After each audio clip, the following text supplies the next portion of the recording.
What's going on, friends? James Nguyen here with the Alpha Red Comic Channel. Welcome to a later Sunday night draw stream. I am fresh off the Twin Tiers Comic Con where I had a fantastic time. Much thanks to Mike and Kevin for putting on a great show. Thank you for the guys at A Kid in a Comic for including me in on the event so that I can join them. So all things were very good. I'll let you know as I draw this guy Combat from Youngblood, whether or not I had a good time. I mean, or whether or not I made money and whether or not I sold any Alpha Red. So I'm going to jump right in, guys, because I am tired. I'm beat. And the only reason why I'm jumping on to do this is because I know that if I don't finish this tonight, that I won't finish it before the contest. You know what? I just realized that they extended the contest, so I really didn't have to. What's going on, J. Scott? What's going on, Rod? Thank you for popping in here, guys. I appreciate you. We're just gonna jump right in, and we're gonna chit chat and have a good time, and talk about the Twin Tiers Comic Con. I met Scott and Hannah, who inks like a madman for Amazing Spider-Man and like all kinds of stuff like Batman. He was showing me all kinds of his stuff, and it was amazing. Talked to Bill Morrison. I don't know if you guys know who Bill Morrison is. He's known for his Simpsons stuff, and man, that guy was busy. People just walked right up. He was charging for signatures, and people didn't mind laying down some coin to pick up some signatures from Mr. Bill Morrison. I am nowhere near that. I was happy to give up some signatures, but I'm going to jump right in, guys. I am happy to see you guys here. So I hope you guys had a great weekend, and I am looking forward to some shut-eye tonight. And the only other reason why I am able to do this tonight is because my wife is out of town, because she would have put the kibosh on me coming home, emptying my car, and then turning on the streams. She goes like this when she says streams. So it would have been a big no-no. And I don't think, even though she's out of town and she probably has the time to check up on YouTube, she likely will not jump on. She doesn't get the notifications. And YouTube must be more of a guy thing, because she spends almost no time on YouTube. And that's where I spend a lot of my time. So if this picture looks familiar, I am repurposing this pose, this whole picture, because I never inked it. I only did it in pencil. And this picture is the one that won the contest that I'm doing for Rob Liefeld's Facebook page. His Marvel Extreme and Beyond, Rob Liefeld Marvel Extreme and Beyond. I won the previous contest using this exact pose for Cougar, a member of Youngblood. And the weird thing is, like, this is gonna be the whole cover, and Cougar is either gonna be down here or he's gonna be jumping like way back here. I don't know where he's gonna fit in, but he has to be facing the other way. I mean Combat, not Cougar. So I'm just gonna take this and then in the computer just flip it so that he can be a part of that image. That image. Pun not intended, but it fits. Yeah, so how did I do at the Twin Tiers Comic Con? I'm glad you asked. Yeah. So I had a great time, for sure. Did I make any money? I made about $250. And for a 2-day show, that's not great.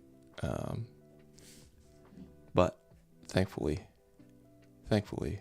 I was a guest. And so they put me up. I didn't have to pay for the table. That was a blessing. And also they took care of the hotel. So 2 things I didn't have to pay for. So it cost me nothing to initially get down there. The costs came in when I had to pay for my own food.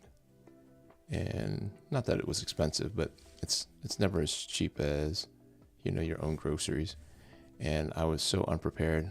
I was only able to pack myself 1 meal. So I only saved myself 1 meal.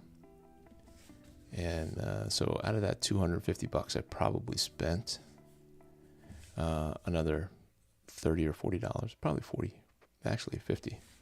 There were some drinks involved. I didn't buy very many, so it didn't get out of hand. But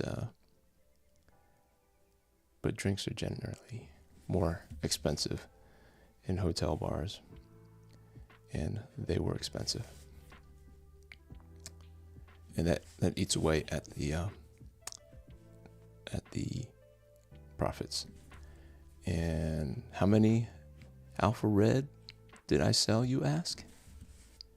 I sold 10 Alpha Red, which for a 2-day show is not good either. But I did not stand out in front of my table like I have been all year. That was my new shtick, was to stand in front of the table, hand out trading cards, and try to pitch people on Alpha Red. And I did that yesterday a few times, but people just weren't biting yesterday. And my feet were so tired that I ended up just kind of setting up like I normally do, like I typically have done in the past, where I sit behind the table, not standing in front. And so my feet are very much happier because of it. And I was able to walk to my car, back and forth, loading the car after I was done. So it went later too. It was a weird. The times were all weird. It started later and then it ended later than other typical shows. Typical shows start at 10 on a Saturday, and they're done by 5 or 6 on the first day on a Saturday, and then on a Sunday they're done by 5. And this one was done at 6 today, and it just feels so late, especially with the time jump. And it was so dark, and it was raining, and it was miserable. But here we are, friends. And I just remembered that they extended the stupid contest. So, but like I said, here we are, and I'm glad that you guys are joining me. So yeah, we hung out. I got to hear some cool stories. That's one of the best parts about these conventions, is meeting professionals and making all these connections.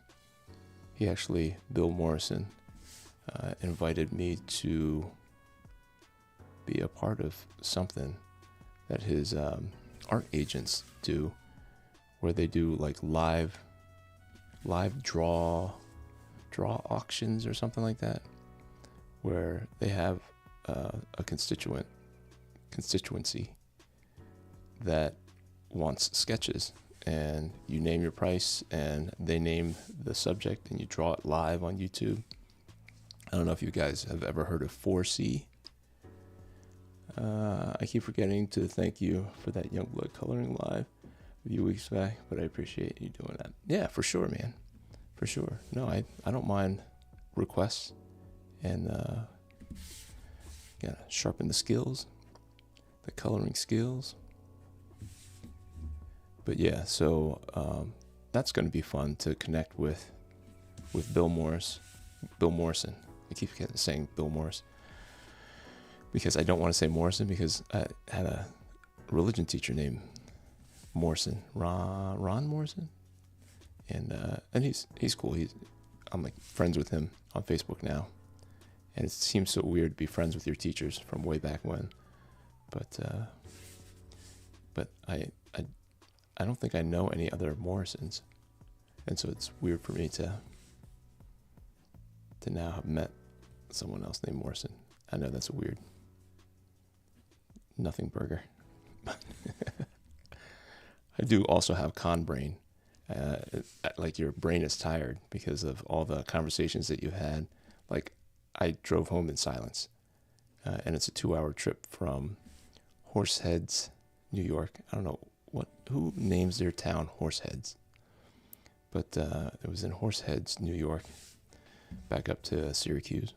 It was about 2 hours, and I just drove in silence because you're just processing all the conversations you had, and you want to try to remember all the cool people that you met. And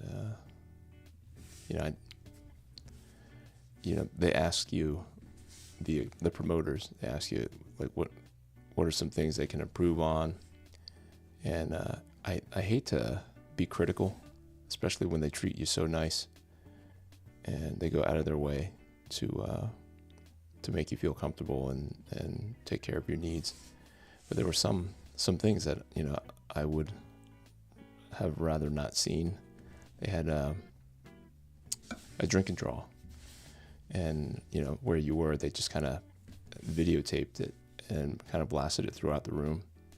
And there were a lot of inappropriate pictures being drawn, and nobody said anything about it. And then when they went to auction them off, those lewd pictures went for the highest prices.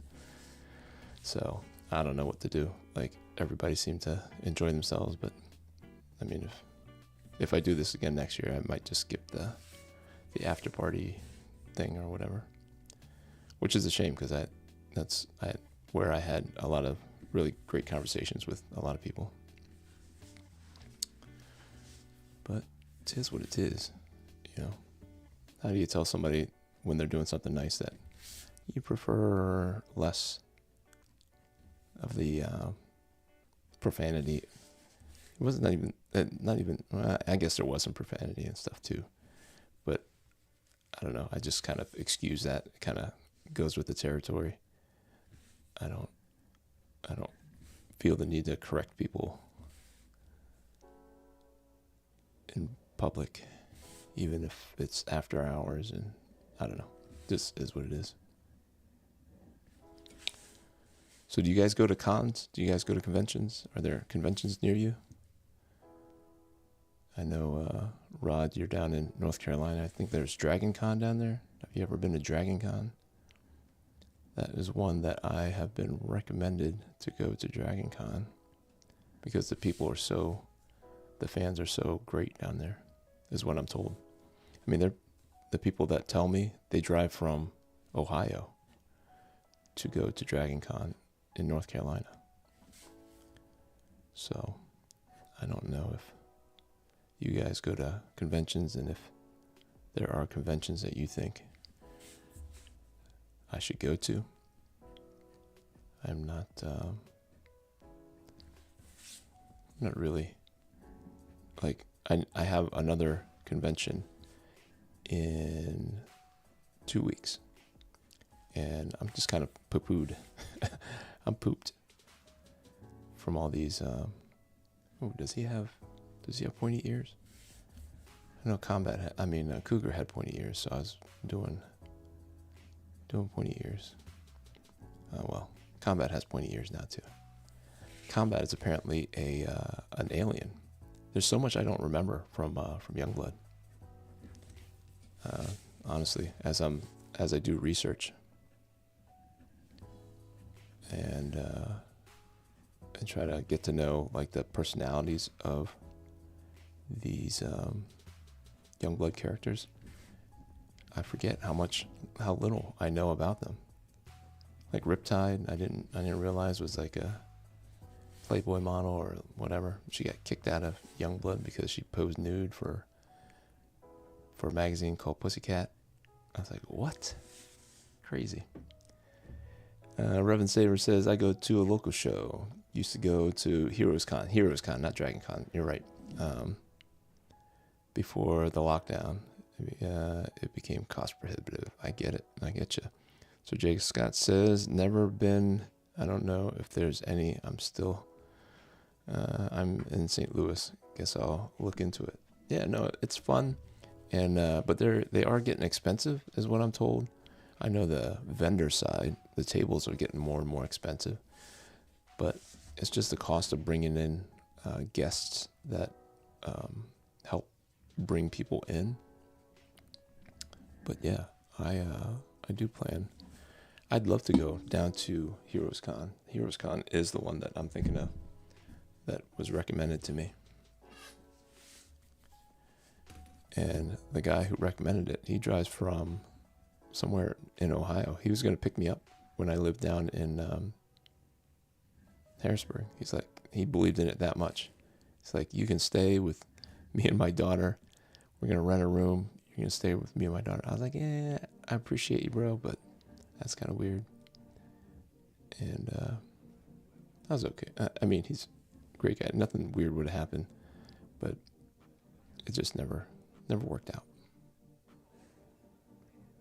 But you do, as an independent comic creator, you're trying to save on money, and that is something that I probably would normally take advantage of, because I've stayed in rooms with complete total strangers, absolute total strangers.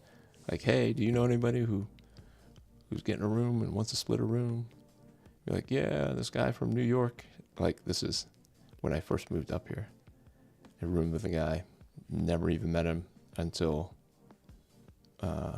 we met each other at the convention. But that's how you save some money. What's going on, Origin X? How you doing? Rod says it was $200 spent for my youngest son before we ever walked in the door. Yikes. That was HeroesCon? Origin X says, in today's economy, you speak the truth. Absolutely. To be clear, for the both of you. Okay, $2 and $200 for the both of you walking into HeroesCon. Thank you, Origin X. I appreciate it. Yeah, so a lot of nice people had nice things to say about my table, my setup, my artwork. So very encouraging. I actually did a panel for a kid in a comic, and there were more of us on the stage than there were in the audience. So there were 6 of us on the stage, and there were five or six in the audience, and 3 of them got up and left while we were talking. It ain't the 80s anymore, Origin X says. No, sir, it is not. For better or for worse. Because I was too young, and I think that's when everything started falling apart anyway. I think that's when the people from the 70s who grew up making all those bad decisions, the disco era, they became the politicians and the content makers, and it's all downhill from there. And here we are. That's just my opinion. My uneducated opinion. Origin X says prices have gone through the roof on everything. That metal arm looks awesome, by the way. Thank you. I always liked, that's something that Rob Liefeld, like, he put cybernetic whatever arms on everything. And I agree. It was just a cool whatever. And when I started drawing it, it didn't look, I had no idea, like, the thinking behind it. But, you know, like, now that I know how reflections and things work, you know, this arm, this black part is typically like the horizon line. Like, all this stuff in here is like the horizon line, and then there's like the sky is the top thing, and then the bottom is a reflection of the ground, you know. So things that you think of to help you kind of remind the mind what the metallic things look like. And then these circles here are just like reflections of light and stuff. So you gotta think about those things as you make cybernetic arms and things like that. So I just remember that that my teacher caught me drawing, and she was like, "Why does his arm look like it's melting?" I was like, "I don't know." Origin X says, our local show is once or twice a year, 10 minutes from home, $5 a ticket. Nice. No big name creators, unfortunately. That is until you come. Right. Oh, that was Rod. Rod was saying that. Reverend Saber. I'm a huge fan of Bob Layton and his shiny reflective metal work. I guess I gotta revisit Bob Layton's metal stuff. Like he doesn't ring a bell as somebody who I think of when I think of like the shiny metal stuff. I mean, I love Bob Layton's stuff. Just very, like, I don't want to say classic, but it's like that's what superheroes look like. It's like the superhero stuff. I think I forgot. I think there's like a belt thing that comes around. Guys, I was looking up references for this, and honestly, it was like every panel, the costume was different. And so I honestly don't think I can mess up, like, or people could blame me for not having the right outfit, because every panel, literally every panel, is slightly different. And sometimes it's not slightly, it is like all the way different. Like, you're not even wearing the same thing. One panel, you couldn't hold it for one panel. And you can't blame the inker, because he was inking himself in the early days. Rob Liefeld. But we bought him. We bought him, guys. What do you think? What's going on, Spikes? Nice piece.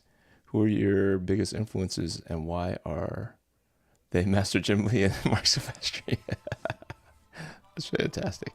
Jim Lee is probably my one biggest influence, and you know, you start with him, and I deconstructed Jim Lee's artwork just based on who he said his influences were, and he said it was John Byrne and Byrne Hogarth and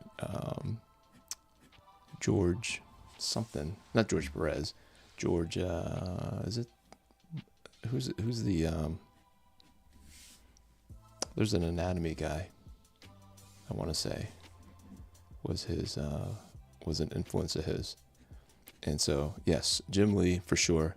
And Mark Silvestri, by the time I saw Mark Silvestri, he had kind of morphed himself into like a Jim Lee-ish kind of, I don't want to say clone, because he was definitely different. He definitely had a different energy, a less anatomically correct. I don't want to say it wasn't anatomically correct, but he didn't seem like he needed to stay with the anatomy quite as closely as Jim Lee seemed to. Jim Lee's anatomy was so good, and it was like it's obviously exaggerated superheroic human form or whatever, but for whatever reason, it still looked realistic. Maybe realistic isn't the best way to describe it, but just hyper realistic, where Mark Silvestri's was a little bit more exaggerated in a wonkier way, or more cartoonish way, which is not bad, never bad, especially in comics. I think some of the movement towards the more photorealistic stuff brought on by like Brian Hitch and stuff kind of took away from the more cartoony look of some of my favorite artists. Like Joe Quesada used to be super cartoony. Missing some here. Origin X says he was the quintessential on Iron Man. That's right. And Exo Manowar. That's right. Okay. Now you're bringing back some Bob Layton shiny examples for sure. I remember that. The anatomy looks spot on and dynamic. Thank you. The costume is the frosting on the cake. Yeah. And he just keeps on changing the frosting. Mr. Liefeld likes to change the frosting a lot. To be fair, a lot of artists became Jim Lee clones. Yeah, for sure. And why wouldn't you? Like, I was picking up, like, Travis Charest. When he started, he was a Jim Lee clone, and I picked it up just because it felt like I was picking up another Jim Lee comic. So I couldn't get enough Jim Lee. And hey, why not? It's just like movies, any kind of entertainment. If it starts selling, if it inspires, well, I mean, both. Like, once it starts making money, everybody starts copying it because you want some of that money. But it also, like, it inspired how many of us to draw and create comics. Like, a lot of us are still, I know I'm meeting a lot of people my age who still like this stuff, and they still point to Jim Lee and Joe Quesada, and well, maybe not Joe Quesada.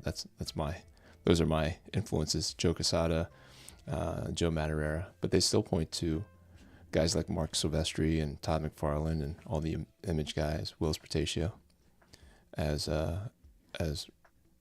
fond memories and who they picked up during the 90s and early 2000s when comics were cool, before they were bought out by Disney and became message driven instead of story driven. Let me see. I think Origin X says, I think that Mark Silvestri and Greg Capullo are cartoonists that are par excellence, for sure. Agreed, Capullo is fantastic. Spikes agrees. Well, what's going on, brother? Looking good. Thank you, man. And Spikes, Travis changed. I assume that you meant changed. Yes, Travis was so badass. I was blown away back in the day. You know, Travis Charest was great on Meta Barons. Yep. He definitely left the Jim Lee clone stuff behind. Yep. And when he did, he kind of broke out, and you know, we're still talking about him because he found his look, his voice, or whatever. And apparently he's working on a comic for Mark Miller.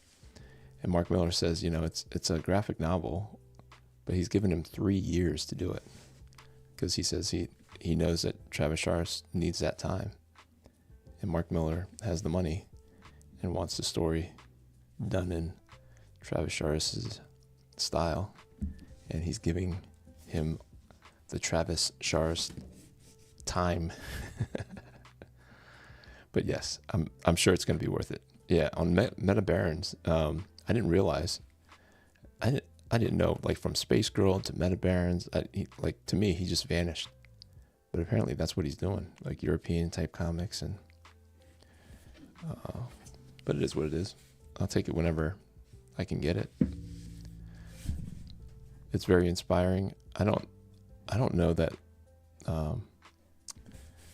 that you can be an artist that people like are trying to imitate, or I don't know how to explain it, but you can't become like a Jim Lee or any of the Image guys without like being on a fairly regular book. Maybe I'm wrong. You guys can tell me if I'm wrong. But it's partly like skill, but it's also partly how often people see your artwork. Same with characters. Like, all the Marvel and DC characters are super popular, in my opinion, because they came out once a month, and then once a week. You know, the more popular they became, the more demand that they could muster. They had more and more Spider-Mans, more and more Batmans and Supermans, and all the mans. And that's how we know them so well. And we love them so much because they came into our houses once a week, once a month, then once a week. So do we want better quality, or do we want quantity at an affordable price? And that is the balance. I think if it's affordable and it comes into your house often, I think you're more apt to like it and have fond memories of it. And we as comic fans are very forgiving, I think. You know, you see a bad comic once or twice, 1 or 2 months, but you're still holding on because you're hoping, or you're assuming, that you're due for a good comic, some good art, some good writing for that character. So I think we are forgiving in that way.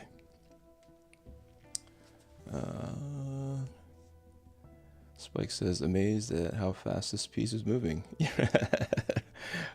It's muscle memory. I don't think this poses any different. You know, you're just rendering. I'm just thinking about the shadows, and you know, and just the rendering, like just creating form with some of these lines to make it go. While talking, yes, that's the trick. That's the trick that I'm getting better at, and it's all repetition. So, Origin X says, I think those days of image creation was an era of crazy change.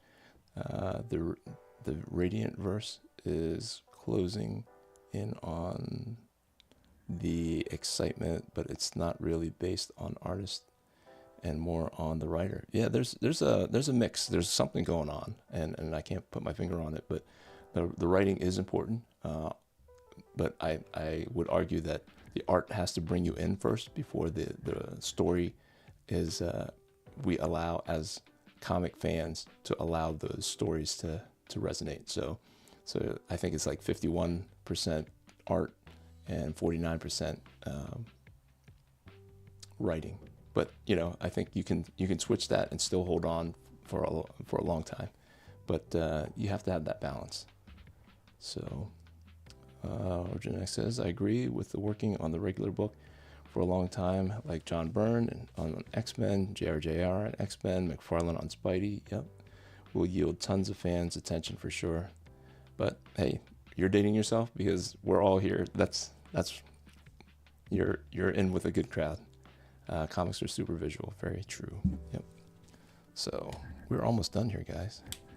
I'm gonna do what I do with the broader thing, the broader pen, to kind of outline the more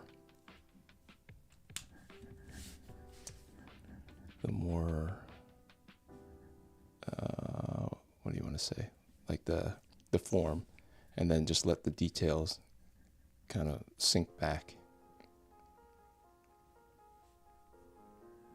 And that's my inking style, and it's not, I don't know if I could carry a whole book doing that. I really do like my new inker,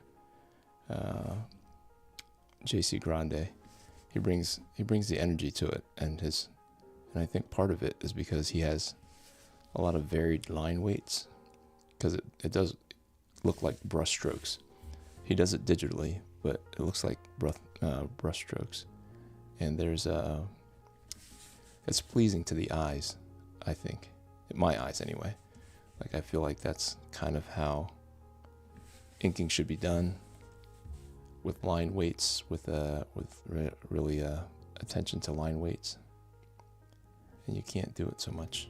Is this thing dying? I think this one is dying. Good thing I have another handy dandy number 3.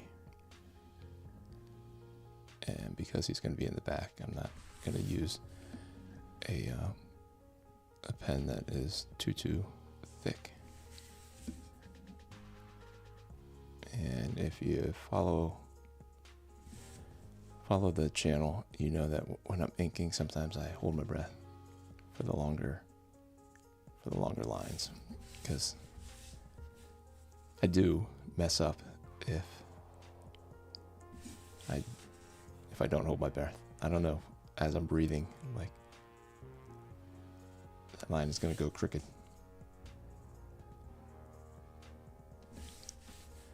But yeah, I'm glad this one went fast because I'm actually very tired. It's when you go to conventions and you're sitting there and you're talking to everybody. You're trying to talk to as many people as you can because I'm trying to introduce them to Alpha Red, and anybody who comes by, you're just trying to be friendly. Not that I'm not normally friendly, but you kind of have to go out of your way to be extra friendly. I know they appreciate it, but it does take some effort, and I'm tired, y'all. I'm tired. Let's see what I missed here. I'd like to draw your character and upload your Facebook group if you are okay with that. Absolutely. Please do. Please do. I love fan art. I love the way you draw the feet. Those are some of the hardest body parts to draw. I was talking to a lot of artists, and I was kind of near Artist Alley. I was actually part of a special guest thing with A Kid in a Comic. And if you guys are not familiar with A Kid in a Comic, you can go to akidandacomic.com, and it is like a newspaper that's all comics, just comic strips, and Alpha Red is a part of that. And so they were invited to be guests at the Twin Tiers Comic Con, and because Alpha Red is in there, I got to sit with them and got treated like a guest, where I might not have been, not for this convention. I have been asked to be a guest in a few conventions, but maybe down in North Carolina, maybe down down in Rod's country. But I was able to talk to a lot of artists, and they were talking about the feet. They're like, just cover them up. Or they're like, the hands, like we're just not gonna draw the hands. They're just gonna be like lumps. I'm like, that's a Rob Liefeld move. Like, yeah, but he can't draw. Like, well, that's the reason why you think he can't draw, is because he's not always drawing the hands and the feet. But yeah, these are Jim Lee feet. Like, just draw some Jim Lee feet, and the best flattering is flattery. Imitation is the greatest form of flattery. So flatter Jim Lee by imitating his feet, and you will just start to, by osmosis, be able to draw Jim Lee feet. And that's really all I do. Is I look at artists that I like, how they handle certain body parts or poses or whatever, and I just use their execution as my problem solving. They solved my problem, and as I don't think I imitate them, or I don't think I'm definitely not tracing them, but like, if I look at a picture and I try to draw it almost exactly, or I try to draw it exactly, and it fits in my picture, I don't feel bad about it being not like swiping, but like I'll swipe like an arm, I'll swipe like a foot, just to solve that problem for that pose, and then I'll go back, like, and the next time I do it, it'll just kind of stick. And I won't be looking at the picture, and then it automatically morphs into like my style. So I don't know how else to explain it, And if you hear Jim Lee talking about how he kind of comes up with his style, he does the same thing. He's just kind of learning from his favorite artists, and he's the best at kind of applying those lessons quickly as he draws whatever his next thing is. What's going on, Big Sip? Let me see. Love the way you draw those feet. Yep. Hello. Thank you. Big Sip says, you sorted the lag then. Nice. You sorted the lag then. Nice. See, okay. I'm not sure what that means quite. What comic books are you reading at the moment? Right now, I'm reading the Energon stuff, and I'm looking forward to G.I. Joe. That's coming out this week. So, Yo Joe, don't miss it. Don't miss it. I'll probably be doing some sketch covers for G.I. Joe.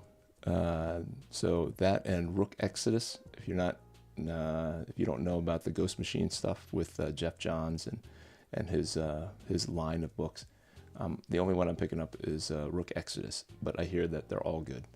So that's what I'm reading. And Absolute Batman. None of the other Absolute stuff. Yep, Hands and Feet. Yep. They can be a pain to draw for sure. I actually held my breath when when you inked that round part. Or the axe. Yep. Yeah. Because if you breathe, it's just like it'll be like an axe with a chip in it, which is it's not bad. Swiping is way more common than I ever thought growing up. If Jack Kirby had a swipe file, then it's okay if I have one. Yep, for sure. Don't feel bad about it, man. The lag in the stream, I meant. Okay, yeah. So, guys, I bought a dedicated hard drive, like a PC. So hopefully once I plug it all in, hopefully this will be the last time that I use this old laptop. And I got a new laptop coming for work, but I'm not going to use that. I'm going to use this new computer that I just bought because I already have the extra screens, and then it's easy for me to do the camera and all that stuff into the new thing. So as long as it turns on and works, it's supposed to be really, really good. But I think I'm going to call this done, guys. I appreciate you showing up. If you could help me out, hit that like button, hit that subscribe if you haven't already subscribed. And I'll check you out next week because I'm just beat. So I appreciate you guys so much. Until next time, grace, peace.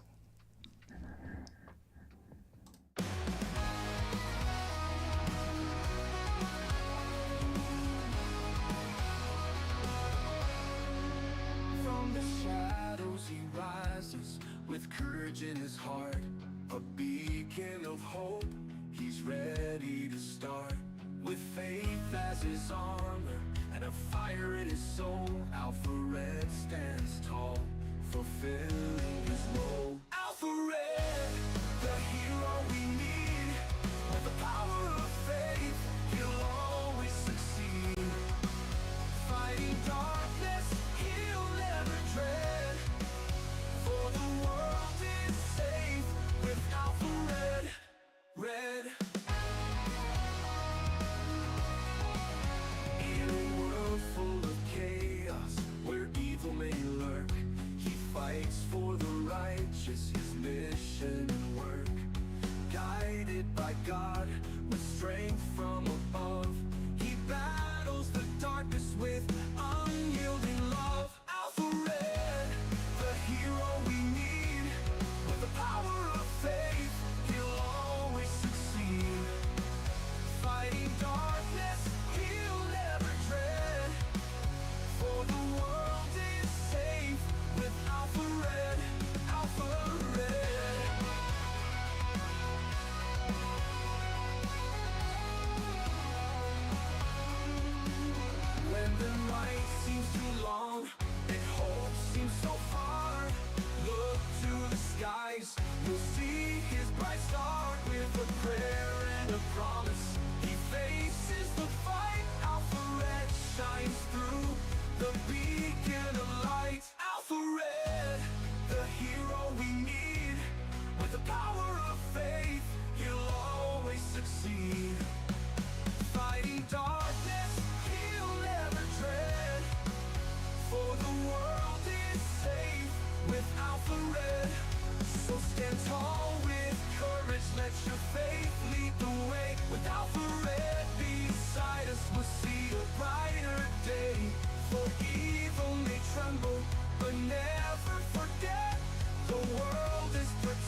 for red.